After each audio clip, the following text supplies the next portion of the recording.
Hi, and welcome to the next episode of Jewellery Advice and Info. Today we're going to be looking at handmade jewellery. What is handmade, what isn't handmade, and where is the cut-off?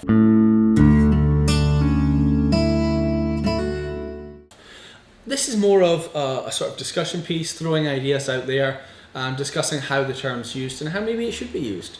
It's something that I've personally battled with myself as a jeweler and as a maker of jewellery. What is and isn't, and where is the line drawn? Which may make very little sense to you at the moment, but as we go into more detail, hopefully understand more. At the moment you're thinking, if you made it by hand it's handmade, if you didn't it's not. But it's a little bit more complicated than that.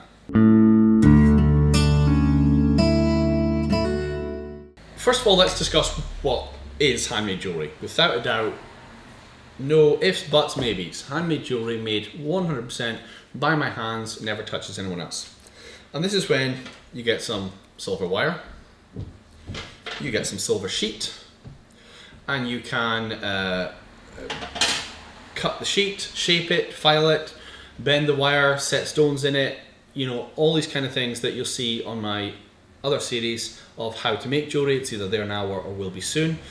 But how jewellery is made. But then what we're looking at is that is hand making. That is taking raw materials and turning it into a finished bit of jewellery.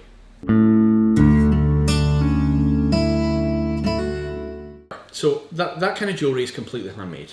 But as you can imagine, if you're sat at the workbench and you're making the same piece over and over and over and over and over again, it's not only going to be boring for yourself, it's not very practical. It's not very good use of your time to do the exact same thing over and over again when there are other methods there.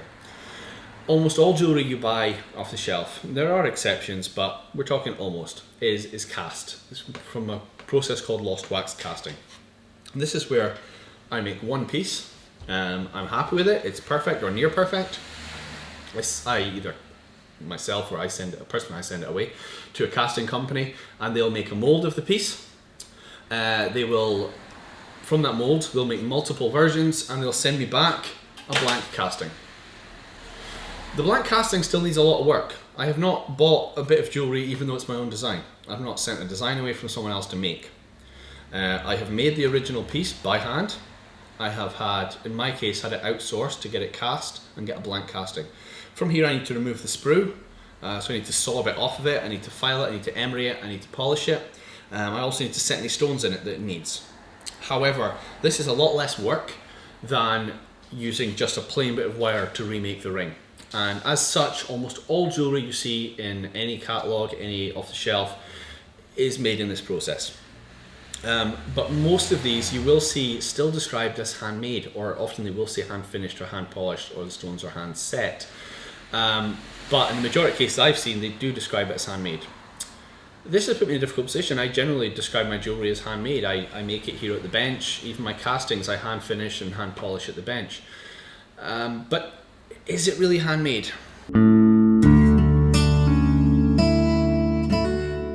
So you see now where the debate of what is and isn't handmade comes into focus a lot clearer. You can actually understand that even though I've set the stones by hand, I've polished it by hand, and I've made the original master by hand, I didn't make every single casting. That shape, that ring shape, with the holes where the stones are going to be, came very much like that. That's how it arrived to me, by paying another company to do that for me. Whether you could argue the casting was done by hand, it's not a machine that does, well, the machine still requires a lot of handling. It's not an automated machine, so whether that's kind of where they're arguing that it's handmade, and it is, you know, the company I use is a fairly small company that is putting the metal manually, measuring out the metal manually, creating, I'll go into the casting process in one of my manufacturing videos, but it's creating the wax molds manually. So that is all done by hand as well. But then going down that line, you could argue that almost all jewellery is handmade, which is then getting to the mass-produced jewellery, which shouldn't really have that title in my opinion, although again, you could argue why not.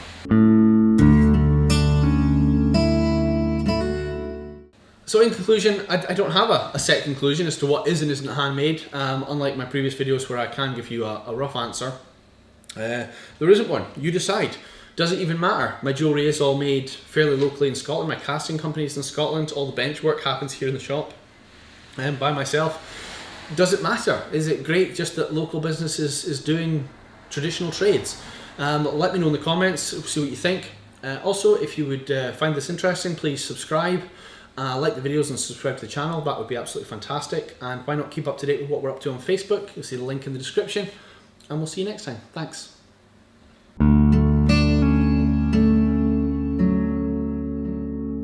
Here are some outtakes for me trying to make this video. Some point today. Here we go again. Really? This is the longest exit in history of the living world. No, don't say that. Delete. Thank you. You'll cut this bit out. And again, don't use that word, that's a bad word.